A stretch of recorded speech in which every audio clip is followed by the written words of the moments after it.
Hello student, शिक्षा अर्जन academy में आपका वेलकम है।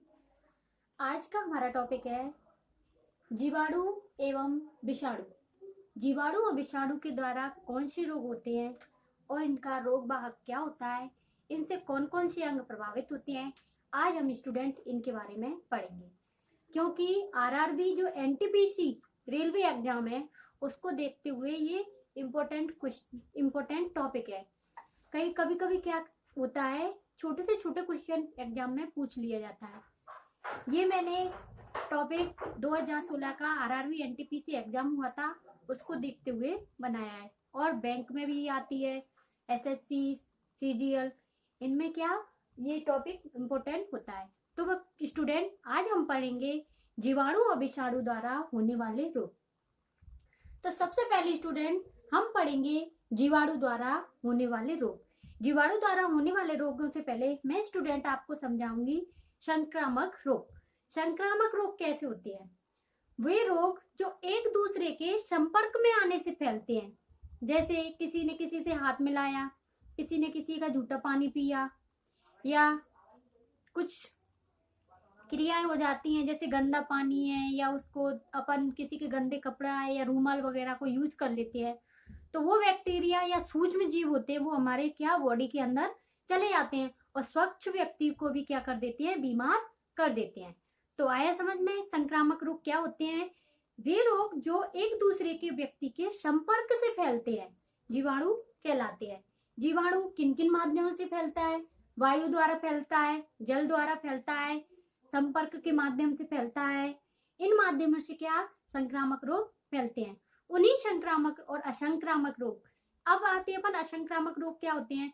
वे रोग जो एक दूसरे व्यक्ति के संपर्क में नहीं फैलते, संपर्क से नहीं फैलते, वे होते हैं असंक्रामक रोग। और इन्हीं असंक्रामक और संक्रामक रोग में होते हैं जीवाणु और विषाणु, मतलब बैक्टीरिया और वायरस।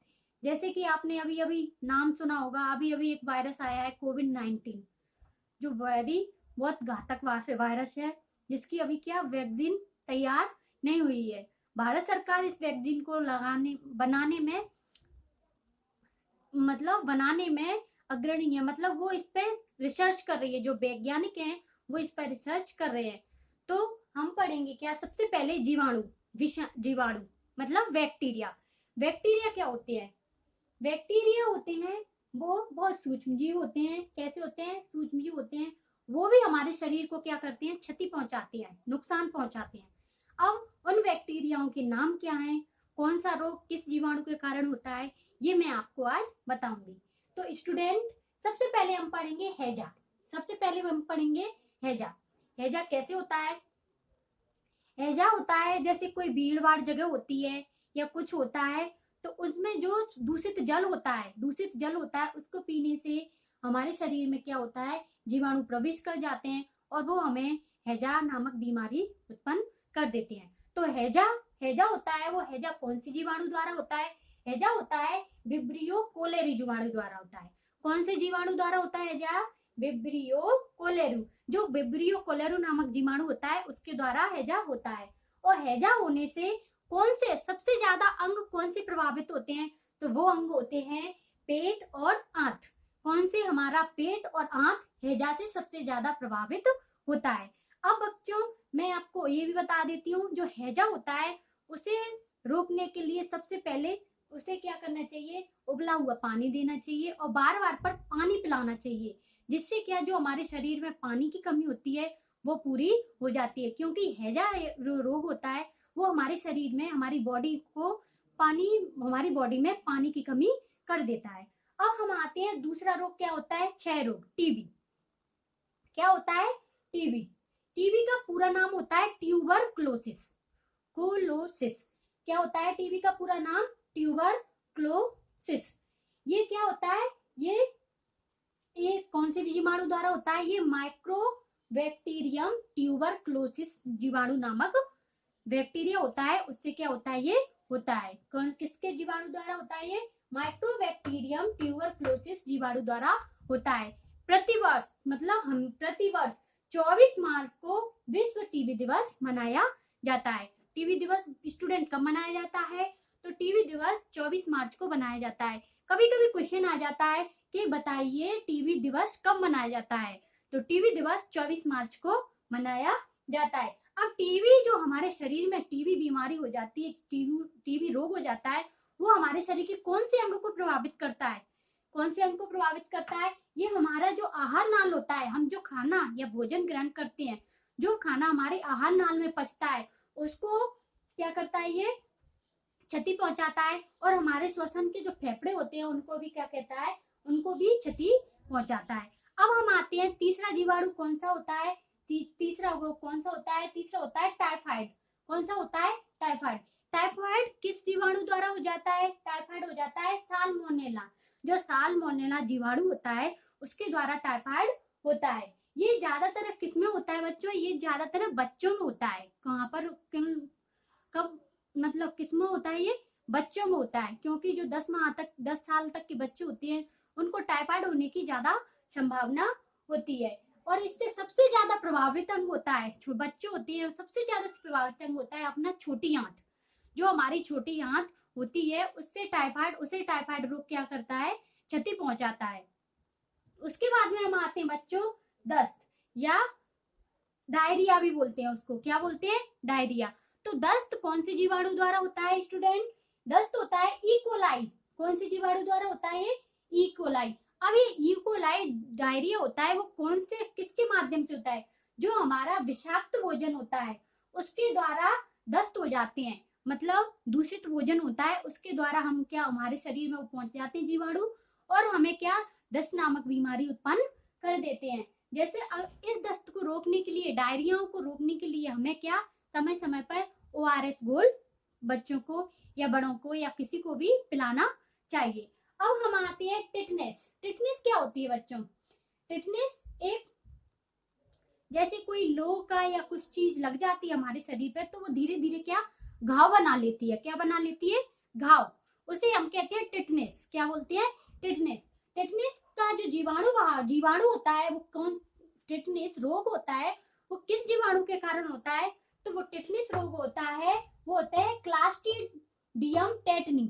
जो क्लास्ट्रीडियम टेटनी नामक जीवाणु होता है वो टिटनेस रोग उत्पन्न करता है। क्या करता है?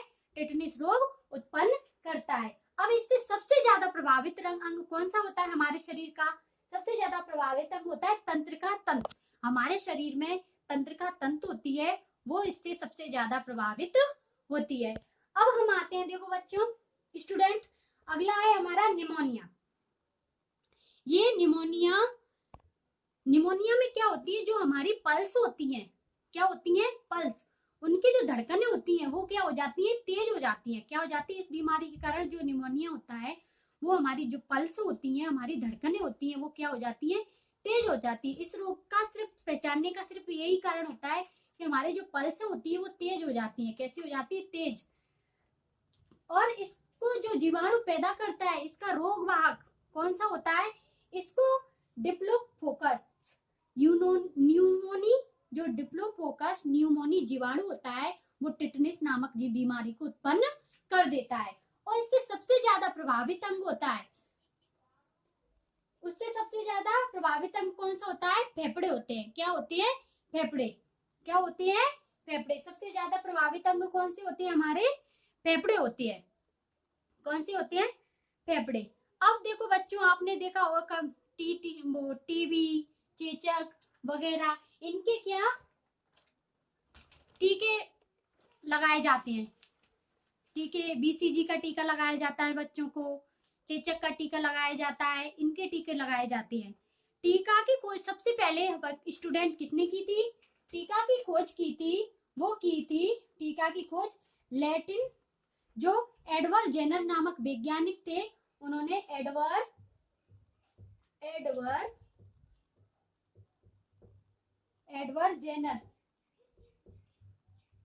जेनर नामक वैज्ञानिक थे, उन्होंने टीका की खोज की थी। क्योंकि देखा होगा आपने हमारे भारत को पल्स पोलियो मुक्त भारत कर दिया गया है। आपने कभी देखा होगा टीवी पे ऐड आता है पल्स पोलियो मुक्त भारत। और इसका ब्रांड एम्बेसडर कौन है? इसका ब्रांड एम्बेसडर है अमिताभ बच्चन। कौन है? अमिताभ बच्चन। जो हर हर उसका क्या होता है, ब्रांड एम्बेसडर होता है। तो वैसे ही जो पल्स पोलियो होता है, पल्स पोलियो अभियान चलाया गया है, उसका जो ब्रांड एम्बेसडर है वो है अमिताभ बच्चन। कौन है स्टूडेंट? अमिताभ बच्चन। कभी कभी ये पूछ लिया जाता है कि पल्स पोलियो का ब्रांड एम्बेसडर कौन है, तो पल्स पोलियो का ब्रांड एम्बेसडर है अमिताभ बच्चन। अब ये पल्स पोलियो एक वैक्सीन है। जैसे आपने देखा होगा, आपको पता होगा, आजकल चर्चित भाषाओं में है कोविड-19।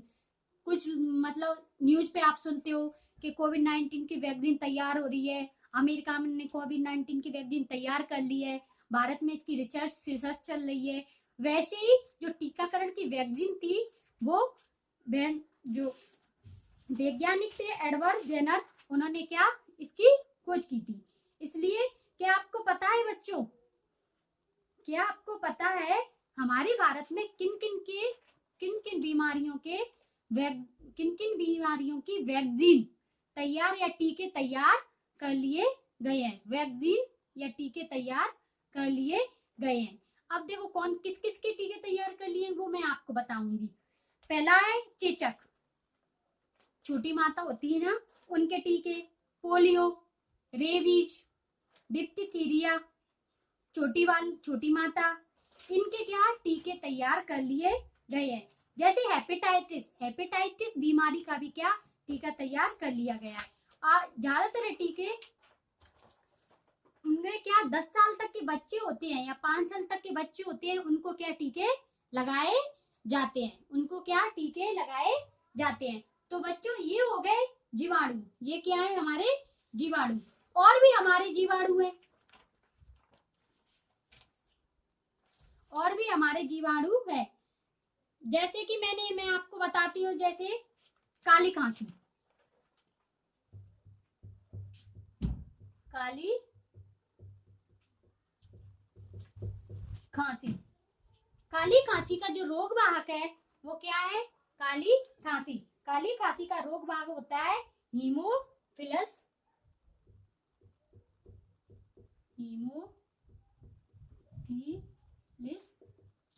ये इसका रोग वाहक है, मतलब ये जीवाणु। काली खांसी हीमोफिलिस जीवाणु नामक रोग से होती है। और इससे सबसे ज्यादा प्रभावित अंग कौन सा होता है स्टूडेंट? सबसे ज्यादा प्रभावित अंग होता है इससे श्वसन तंत्र, जो हम श्वसन लेते हैं।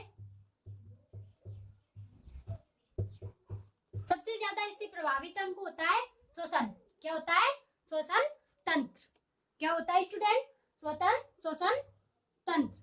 अब हमारा आगे है टिटनेस, मैंने आपको बता ही दिया, निमोनिया आपको बता ही दिया। और हमारा अंग है और है डिप्थीरिया, ये भी एक जीवाणु द्वारा होता है। तो बच्चों आए समझ में जीवाणु द्वारा होने वाले रोग कौन से होते हैं। अब हम समझेंगे विषाणु द्वारा होने वाले रोग, मतलब विषाणु द्वारा कौन से रोग होते हैं। विषाणु द्वारा जो रोग होते हैं, विषाणु मतलब होता है वायरस। कैसा होता है? वायरस। जो क्या होता है,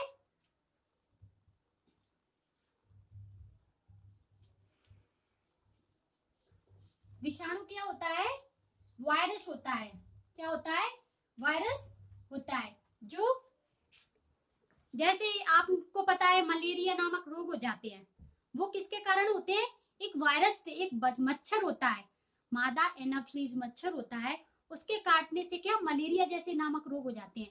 वो वायरस में होते हैं। किस में होते हैं? वो वायरस के द्वारा होते हैं। मतलब जैसे आपने देखा होगा, जब हम डॉक्टर के पास जाते हैं तो डॉक्टर इंजेक्शन लगाता है। अगर वो जो इंजेक्शन होता है उसकी सुई होती है, अगर किसी और ने इस्तेमाल की हो और वही सुई हमें लगा दी जाती है, वही इंजेक्शन हमें लगा दिया जाता है, दोबारा से उसी सुई का इस्तेमाल कर दिया जाता है, तो उसमें जो जीवाणु विषाणु होते हैं वो हमारे शरीर में क्या करते हैं? प्रवेश कर जाते हैं, और वो एक वायरस के रूप में हमारे शरीर में प्रवेश करते हैं और हमें क्या कर देते हैं? बीमार कर देते हैं। अगर देखो हम आगे इसे विस्तार से समझेंगे कि वायरस क्या होता है, इसकी डेफिनेशन में अगले अपनी नेक्स्ट वीडियो में बताऊंगी।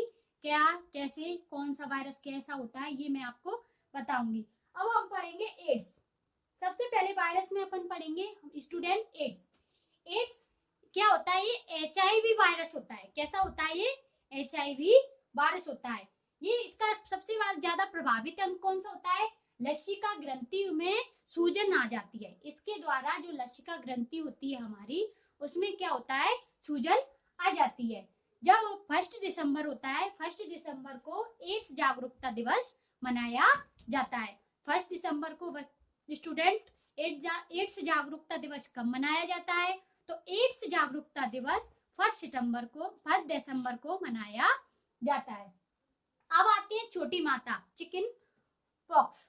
क्या होती है, चिकन पॉक्स। और चिकन पॉक्स क्या होती है, जैसे चिकन पॉक्स के क्या होते हैं, हमारे शरीर पे, हमारी जो बॉडी होती है उस पे छोटे छोटे पपोले जैसे पड़ जाते हैं। क्या पड़ जाते हैं, पपोले, छोटे छोटे दाने पड़ जाते हैं। क्या पड़ जाते हैं, दाने पड़ जाते हैं। अब ये दाने पड़ जाते हैं वो कौन से जीवाणु द्वारा पड़ जाती हैं, ये ज्यादातर कहाँ पर पड़ती है, ये हमारी पीठ पर पड़ती है, गर्दन पर पड़ती है। और जो चेहरे होते हैं उनको क्या करते हैं, चेहरे को ज्यादातर ये अटैक करते हैं, चेहरे को ज्यादातर ये बिगाड़ देती है। जो चिकन पॉक्स होती है वो चेहरे को ज्यादातर क्या कर देती है, बिगाड़ देती है। तो इसका सबसे बड़ा रोग वाहक जो विषाणु है वो क्या होता है, वेरिसेला जोस्टर नामक जो विषाणु होता है वो क्या करता है, चेचक या छोटी माता या चिकन पॉक्स उत्पन्न करता है। इससे सबसे ज्यादा प्रभावित अंग कौन सा होता है, इससे सबसे ज्यादा प्रभावित अंग होता है पीठ। क्या होती है, हमारी पीठ होती है, इससे सबसे ज्यादा प्रभावित होती है पीठ हमारी, इससे सबसे ज्यादा प्रभावित होती है। अगला है रेबीज। रेबीज क्या होता है बच्चों, स्टूडेंट, रेबीज कुत्ता, बिल्ली वगैरह इनके काटने से होता है। जैसे कोई पागल कुत्ता होता है या कभी अकस्मात कोई बिल्ली वगैरह होती है, वो हमें अचानक काट जाती है, तो उसके जो काटने से जो विषाणु होती है वो हमारी बॉडी में प्रवेश कर जाते हैं और हमें रेबीज नामक जो बीमारी होती है वो उत्पन्न कर देते हैं। जो रेबीज नामक बीमारी होती है उसमें सबसे बड़ा फोबिया क्या होता है, उसमें हमें पानी से डर लगता है। वो स्टूडेंट, किससे डर लगता है, हमें पानी से डर। जो हमारा उसमें फोबिया होता है, डर होता है, वो कैसा होता है, उसमें हमें पानी से डर लगता है।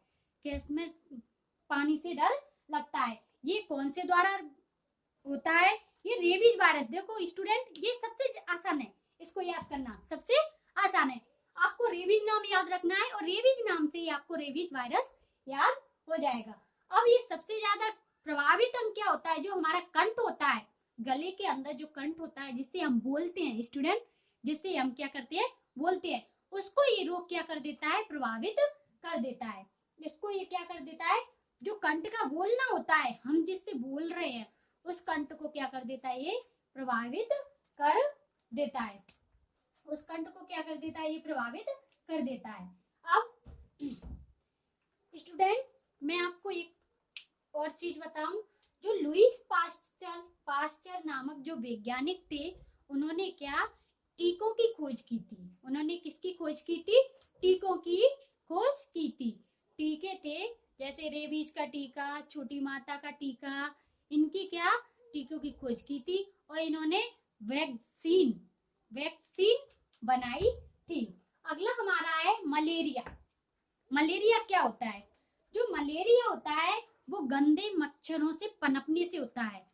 आजकल देखा होगा आपने स्टूडेंट, बरसात का मौसम चल रहा है, क्या, बरसात का मौसम चल रहा है, घरों में कूलर वगैरह या सड़कों पर नालियों में गंदा पानी इकट्ठित रहता है, उनमें ना मादा एनाफ्लीज और डेंगू का जो मच्छर होता है, मादा एंडीज डेंगू का मच्छर होता है और मादा एनीफ्लीज ये मलेरिया का मच्छर होता है। ये क्या होते हैं, पनप जाते हैं और वो हमारी बॉडी को काट जाते हैं और हमारी बॉडी क्या, संक्रमित हो जाती है। लेकिन बच्चों, स्टूडेंट, मैं आपको एक बार और बताऊं, जो मलेरिया होता है उसमें छोटा छोटा ज्वर आता है, ज्वर मतलब बुखार आता है, हमको थोड़ा फीवर आता है। लेकिन जो डेंगू होता है, डेंगू से हमारे शरीर में जो श्वेत प्लेट्स होती हैं वो क्या होती हैं, धीरे धीरे गिर जाती हैं और इनको अगर अनदेखा कर दिया जाए तो एक ऐसी स्थिति आ जाती है कि हमें हॉस्पिटल में एडमिट होना पड़ता है और उसके बाद में कहते हैं उसको डेंगू हो गया। अगर हम इसको शुरू से ही देख लें तो इसकी रोकथाम हो जाती है। तो आया स्टूडेंट समझ में, मलेरिया कौन से जीव विषाणु द्वारा होता है, मादा एनीफ्लीज नामक जो विषाणु होता है उसके द्वारा होता है।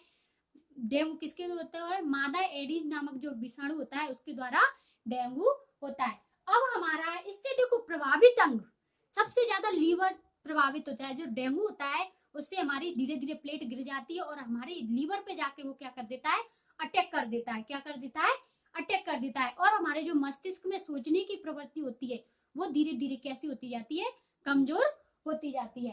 अगला है जुकाम। आज बारिश का मौसम है, अब हर किसी को जुकाम हो रहा होगा या थोड़ा थोड़ा फीवर भी आ रहा होगा, क्योंकि ये मौसम ही ऐसा है, कभी गर्मी कभी सर्दी, ऐसा मौसम रहता है। तो इसमें क्या हमें जुकाम होने के सबसे ज्यादा आसार रहते हैं। तो जुकाम कौन सी जीवाणु द्वारा, विषाणु द्वारा होता है स्टूडेंट? तो जुकाम होता है राइनो वायरस, जो विषाणु होता है उसके द्वारा हमें जुकाम हो जाता है। राइनो वायरस, राइनो, देखो स्टूडेंट अपन को जुकाम, जुकाम और जुकाम को किससे जोड़ना है, राइनो वायरस, जो रा देखो स्टूडेंट, इससे ट्रिक बन गई आपकी, जो से जुकाम, रा से राइनो वायरस, जो से जुकाम, रा से राइनो वायरस। आया समझ में स्टूडेंट?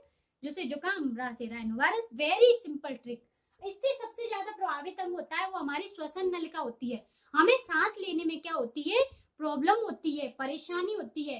हमारे जो लंग्स होते हैं, फेफड़े होते हैं, वो सांस को बाहर या अंदर करने में प्रॉब्लम करते हैं। तो आया स्टूडेंट समझ में, जुकाम क्या होता है। अगला हमारा है पोलियो। क्या है, पल्स पोलियो अभियान। अभी मैंने आपको बताया था स्टूडेंट, पल्स पोलियो अभियान का ब्रांड एम्बेसडर कौन है, कौन है स्टूडेंट?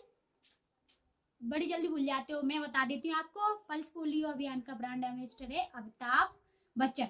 कौन है, अमिताभ बच्चन।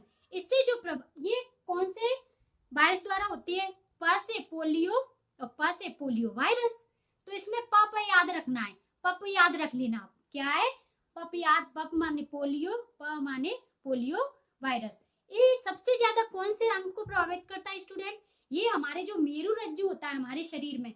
मैं आगे अभी आपको बता नहीं रही हूँ, लेकिन मैं आगे अगर वीडियो बताऊंगी तो मैं आपको पूरा डिटेल में समझाऊंगी ये क्या होता है, इससे क्या होता है, ये सब कुछ बताऊंगी। हाँ स्टूडेंट, मैं आपसे एक बात कहना भूल गई, मेरा अगर आपको नोटिफिकेशन चाहिए, मतलब जो भी मैं वीडियो डाल रही हूँ, अगर आप स्टडी कर रहे हो, आपको रेलवे एनटीपीसी निकालना है, तो मेरे चैनल को सब्सक्राइब जरूर करना, क्योंकि मैं वही टॉपिक डालूंगी जो उनमें आने वाले होंगे और उनसे ज्यादा से ज्यादा क्वेश्चन बनेंगे। अगला मैं आपको बताऊंगी ट्रेकोमा।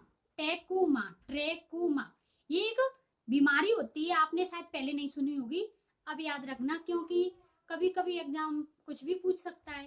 तो आगे है हमारा ट्रेकोमा। ट्रेकोमा जो जीवाणु द्वारा, विषाणु द्वारा होता है, उस विषाणु का नाम होता है मोरविली वायरस। क्या होता है, मोरविली वायरस।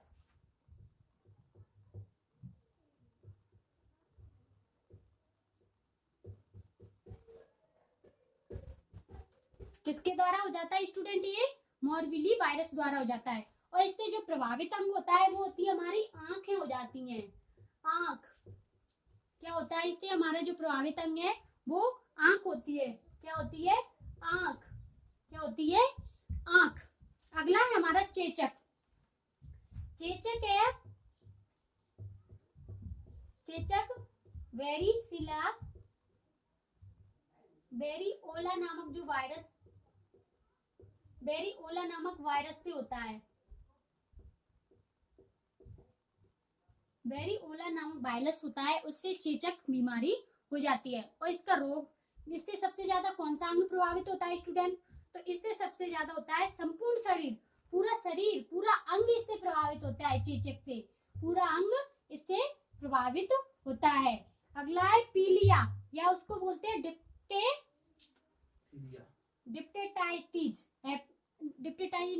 हेपेटाइटिस बोलते हैं उसको। क्या बोलते हैं, हेपेटाइटिस। ये कौन से विषाणु द्वारा होता है? ये होता है मोरविली वायरस। देखो मोरविली वायरस दो बीमारियों को उत्पन्न करता है, चेचक और पीलिया।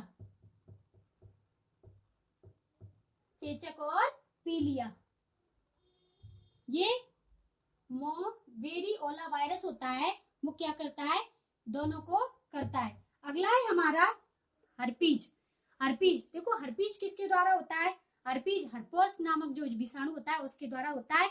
इसके द्वारा जो प्रभावित अंग होता है वो होती है हमारी त्वचा, वो होती है हमारी त्वचा।